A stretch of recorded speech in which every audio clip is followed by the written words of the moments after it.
सचिन तेंडुलकर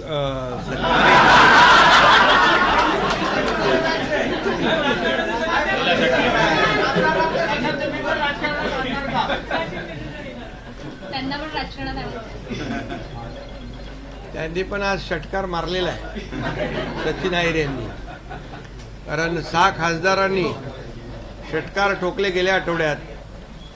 आता 6 मतदारसंघामध्ये काही लोक जाऊन आले, त्यांचं सचिन अहिर यांनी षटकार मारून स्वागत केलंय असं मी म्हणतो. या ठिकाणी खरं म्हणजे चौकार षटकार सुरूच आहेत, राहतील आणि एक एक समोरची विकेट धडाधड पडत राहील.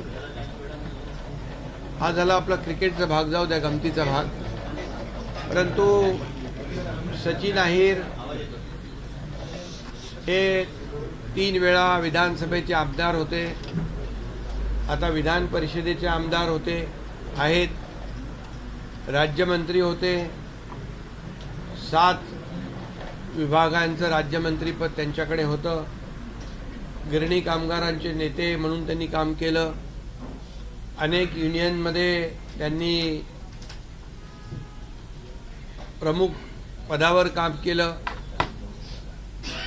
कोळीवाड्यांचं आज आपण पाहतोय, जो मूळ मुंबईकर भूमिपुत्र यांच्या प्रश्नांची जाण असलेले नेते म्हणून त्यांची ओळख आहे. अनेक सर्वसामान्य कार्यकर्त्याला, मिल वर्करला, कामगार क्षेत्रातल्या कामगारांना, कोळी बांधवांना, शिवसैनिकांना न्याय देणारा नेता म्हणून, आज त्यांची ग्रासरूटचा नेता म्हणून, ग्रासरूटचा कार्यकर्ता म्हणून सचिन अहिर यांची ओळख आज आपण पाहतोय. आणि खऱ्या अर्थाने त्यांनी आज विधान परिषद उपसभापती पदाचा फॉर्म भरलेला आहे. महायुतीचा फॉर्म भरलाय आणि महायुती आज मजबूतीने विधानसभेत आणि विधान परिषद दोन्हीकडे बहुमतात आहे. त्यामुळे ते उपसभापती म्हणून उद्याच होईल ना,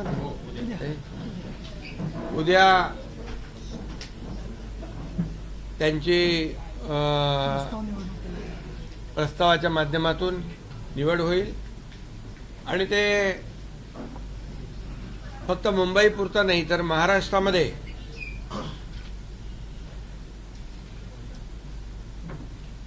उपसभापती म्हणून न्याय देण्यासाठी काम करतील. ते आल्यामुळे शिवसेनेची देखील ताकद मुंबईमध्ये, पुण्यामध्ये, इतरही जे त्यांनी केलेल्या कामाचे विभाग आहेत त्याच्यामध्ये ताकद वाढेल. आणि खऱ्या अर्थाने ताकद वाढण्यापेक्षा एक कार्यकर्त्यांच्या पक्षामध्ये, शिवसेना हे कार्यकर्त्यांचा पक्ष आहे. मी नेहमी सांगतो, मी मुख्यमंत्री असताना देखील कार्यकर्ता म्हणून काम केलं, त्यामुळे हा कार्यकर्त्यांचा पक्ष आहे, कार्यकर्त्यांचा सन्मान वाढवणारा पक्ष आहे. आणि म्हणून अशा पक्षा म्हणजे माझ्यासोबत त्यांनी काम करण्याचा निर्णय घेतलेला आहे. एक टीम म्हणून ते काम करण्यामध्ये त्यांचं हातखंडा आहे आणि म्हणून मी त्यांचं मनापासून स्वागत करतो, मनापासून त्यांना खूप खूप शुभेच्छा देतो. गेल्या काही काळामध्ये आपण पाहिलं की 2022ला देखील ज्यावेळेस बाळासाहेबांच्या विचारांची शिवसेना किंबहुना विचार पुढे नेण्याचा निर्णय आम्ही घेतला आणि 2022ला उठाव झाला. मला वाटतं आज 30 तारीख आहे आणि 30 जूनलाच मला वाटतं 30 जून 2022 रोजी माझा शपथविधी मुख्यमंत्री पदाचा झाला होता आणि आजही 30 जून आहे. हा योगायोग आहे समजा. परंतु 2.5 वर्षामध्ये मुख्यमंत्री पदाच्या कारकिर्दीमध्ये जी कामं महायुतीने केली, मी आणि सुरुवातीला देवेंद्रजी आम्ही दोघंच होतो, दोघांनी टीम म्हणून काम केलं 2.5 वर्ष. या राज्यामध्ये जे गेल्या अनेक वर्षापासूनचे प्रलंबित असलेले प्रकल्प त्याला चालना दिली आणि पायाभूत सुविधामध्ये महाराष्ट्र नंबर 1ला आणला. त्यामध्ये आपल्याला माहीत आहे, महाविकास आघाडीच्या काळात महाराष्ट्र विकास कामात थोडा बॅकलॉग होता, ही वस्तुस्थिती होती. ती भरून काढण्याचं काम आम्ही केलं आणि मग महाराष्ट्र इन्फ्रास्ट्रक्चरमध्ये नंबर 1 झाला, GDPमध्ये नंबर 1 झाला, स्टार्टअपमध्ये नंबर 1 झाला, FDIमध्ये नंबर 1 झाला आणि महाराष्ट्र वेगवान गतीने धावू लागला. आणि त्याचबरोबर मुख्यमंत्री माझी लाडकी बहीण योजनेसारख्या अनेक योजना आम्ही राबवल्या, कल्याणकारी योजना आम्ही राबवल्या. आणि म्हणून पुन्हा एकदा या महाराष्ट्रातल्या जनतेने आम्हाला महायुतीला पुन्हा एकदा राज्यामध्ये आशीर्वाद दिला आणि ती घोडदौड आता सुरू आहे. आणि म्हणूनच शिवसेनेवर विश्वास दाखवतायत. आम्ही दिलेला शब्द पाळणारे लोक आहोत.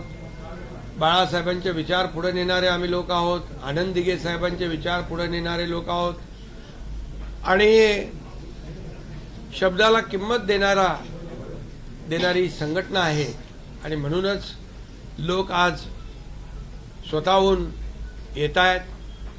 आज मागच्याच आठवड्यात पाहिलं आपण, संपूर्ण देशामध्ये महाराष्ट्रामध्ये एक 6 खासदारांनी सोबत येण्याचा निर्णय घेतला. त्यांचं मी पूर्वीच स्वागत केलेलं आहे. कारण खासदार म्हणजे 20-20, 25-25 लाख लोकांमधून निवडून येणारा लोकप्रतिनिधी असतो. आणि शेवटी जे आपण का शिवसेनेमध्ये येतो हे प्रत्येकाने सांगितलं. कारण आपल्या असलेला मतदारसंघ, आपल्याला निवडून दिलेली जनता यांना न्याय दिला पाहिजे, त्यांची विकास कामं केली पाहिजे, त्यांचे प्रश्न सोडवले पाहिजे, ही माफक भावना असते. आणि आपल्या नेत्याने आपल्या पाठीशी उभं राहिलं पाहिजे, संकट काळात असू दे किंवा विकास कामात असू दे. आणि त्यामुळेच या ठिकाणी सर्व लोक येत आहेत. आज गोकुळ गीते देखील इथं बसलेत. ते देखील निवडून आल्यावर त्यांनी देखील शिवसेनेसोबत सहयोगी सदस्य